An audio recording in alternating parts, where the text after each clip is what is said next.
अगर accountability ensure नहीं कर सकते हैं तो उन्हें बने रहने का कोई हक नहीं है। आज धर्मेंद्र प्रधान उसमें फेल किए हैं, इसलिए इनको जाना होगा कि हम जो आपको जिस पोजीशन के लिए ऑथराइज कर रहे हैं आपको जवाब देनी पड़ेगी। आप इस्तीफा ना दो, एटलीस्ट आप अकाउंटेबल तो हो कि जो चीज़ गलत है, आप अगर एक्सेप्ट ही नहीं करोगे कि गलत है तो चीज़ें तो सही ही लगने लगेगी ना।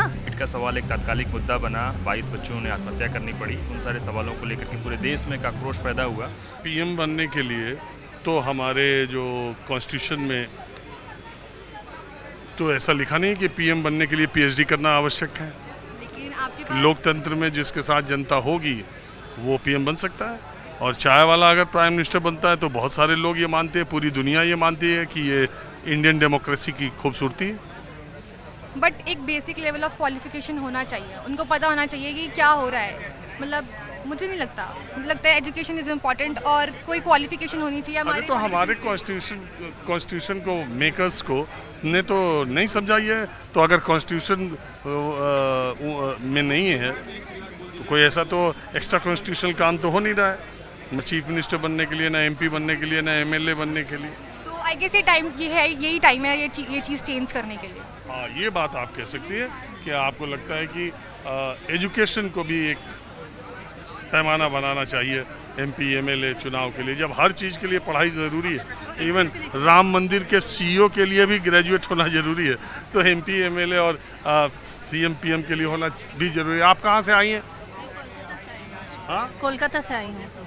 कोलकाता से इसी स्ट्राइक के लिए आई हैं, इसी प्रोटेस्ट के लिए? नहीं, मैं आई हूँ अपने सिस्टर के पास, बट यहाँ जो एक बहुत सीरियस मुद्दे पे बात चल रही है और इतने टाइम से है, और सर इतने ज़्यादा हमारे लिए इंस्पिरेशन है, और वो आज इतने टाइम से हंगर स्ट्राइक पे है, तो उनको देखना भी था। और ये सारी चीज़ें जो सब खड़े हैं, ये इतना इम्पोर्टेंट एक इशू के ऊपर सब खड़े हैं, डटे हैं, तो ऑब्वियसली यहाँ तो आना ही चाहिए। बताओ, ये जंतर मंतर पे जो लोग आ रहे हैं, इससे बाहर, इससे दूर और भी लोगों में इसकी चर्चा है, लोग इसको कर रहे हैं। क्योंकि देखो पब्लिक उसमें, आम जनता में, खैर इसकी वजह मीडिया भी हो सकती है। और बहुत ज़्यादा एक समय तो जब आज के 15 साल पहले अन्ना हजारे का यही जंतर मंतर पे अनशन था तो 24 घंटे टीवी पे चल रहा था और तमाम लोगों का, और कहते हैं वो एक बड़ा कॉज था, बड़ा कारण था, लोकपाल भ्रष्टाचार। ये एक मंत्री के इस्तीफे तक महदूद है, शायद इसलिए इसकी वो वेलोसिटी नहीं है। लोग मैं नहीं मानती कि ये रीज़न है, क्योंकि पहले से अभी बहुत सारी चीज़ें बदल चुकी है। अभी मीडिया प्लेटफॉर्म आप इंस्टाग्राम में या फेसबुक में ज़्यादा मिलेगा कि लोग रीच आउट, न्यूज़ से ज़्यादा लोग रील्स पे ज़्यादा अपना वक्त बिताते हैं। तो सेगमेंट हो जा रहा है कि people are diverted towards a protocol.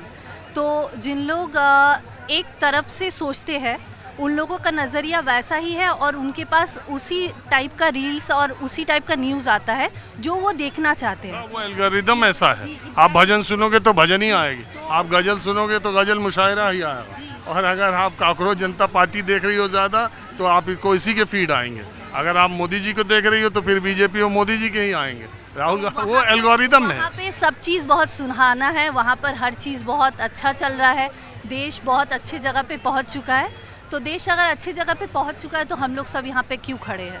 जो बेसिक राइट है हमारा, एडुकेशन हुआ, तो उस पे आज हम खड़े हैं कि पेपर लीक हो रही है। इतनी बेसिक रिक्वायरमेंट जो होनी चाहिए, मतलब एक एस्पिरेंट किसी भी चीज़ के लिए तैयार होता है जब, तो वो हर चीज़ से कट चुका होता है। वो कोई भी आपका। आप क्या पढ़ाई करती हैं? जी, मेरा पढ़ाई कंप्लीट हो चुका है, मैं प्रोफेशन में हूँ अभी। बट बात ये है कि जब मैं ये इसलिए कह रहा हूँ कि आप नीट के पेपर के लिए तो धर्मेंद्र प्रधान को कह सकते हैं, और भी एनटीए की जो एग्ज़ाम है अगर लीक हो रहे हैं या गड़बड़ियाँ हो रही हैं तो आप कह सकते हैं।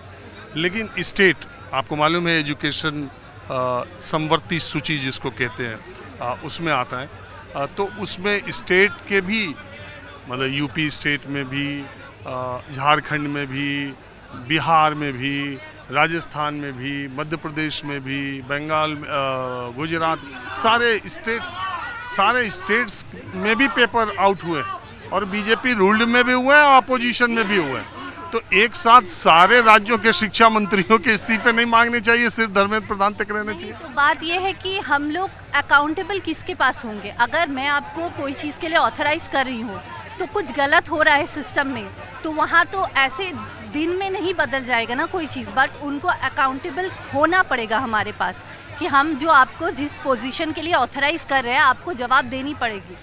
आप इस्तीफ़ा ना दो, एटलीस्ट आप अकाउंटेबल तो हो कि जो चीज़ गलत है, आप अगर एक्सेप्ट ही नहीं करोगे कि गलत है तो चीज़ें तो सही ही लगने लगेगी ना। वही बात है कि किसी को भी गलत नहीं लग रहा है, यही प्रॉब्लम है। जो गलत हो रहा है, इतने बड़े स्केल पे हो रहा है, वो गलत लग ही नहीं रहा है, तो इस वजह से सबको खड़ा आपको होना। ये नहीं लगता कि यूथ के जो मुद्दे हैं वो हमारे पब्लिक डिस्कोर्स से, हमारे मीडिया से, हमारे पॉलिटिकल लोगों के डिस्कोर्स से ये गायब है? आपको लगता है ये? जी हाँ, गायब है, क्योंकि ज़रूरी मुद्दा नहीं समझते और कहीं ना कहीं हम लोग वोट बैंक के टारगेट में नहीं पड़ते। जहाँ पे आपको लगेगा कि फ़ायदा है वहाँ पे वक्त गुजार सकते, इसीलिए आज उनके साथ कोई नहीं खड़ा है। मतलब कोई नहीं खड़ा इन दैट सेंस को जो अकाउंटेबल हो सकता है, या फिर मतलब बात सिर्फ पॉलिटिशियन की नहीं है, आज के पॉलिटिशियंस की है कि धरना आगे भी होता था, बट ऐसे मैंने कभी नहीं देखा कि कोई भी आकर उनके बारे में पूछ नहीं रहा है, as if he is not exist. ये प्रॉब्लम है कि कोई बात ही नहीं कर रहा है। चलिए अब मैं थोड़ा पीछे की तरफ माहौल दिखाता हूँ, कुछ और लोगों से बात करता हूँ। वैसे देश में आंदोलन, धरना, प्रदर्शन, अनशन ये धीरे धीरे ख़त्म ही हो गया है, और होता भी है तो कोई किसी की परवाह नहीं करता, ना अब उसकी बहुत ज़्यादा चर्चा होती है, ना उसको लोग बहुत ज़्यादा गंभीरता से लेते हैं। बहुत दिनों के बाद दिल्ली के जंतर मंतर पे कोई इतना बड़ा धरना प्रदर्शन चल रहा है और कोई इतना बड़ा आदमी 18 दिनों से अनशन पर है, और तमाम छात्र संगठन, तमाम और दूसरे संगठन उनके समर्थन में, सोनम वांगचुक के समर्थन में, और ये जो कॉकरोच जनता पार्टी के बैनर तले जो लोग आए वो यहाँ पर कर रहे हैं, उनको समर्थन के लिए आए हुए।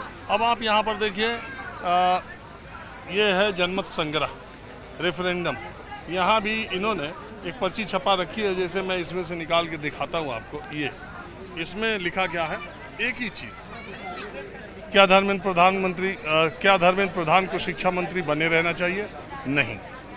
तो ये पूरा मसला धर्मेंद्र प्रधान के इस्तीफे पर, ये पूरा धरना प्रदर्शन एक मांग पर जैसे लगता है कि है, वो है कि धर्मेंद्र प्रधान को शिक्षा मंत्री बने रहना चाहिए या नहीं। और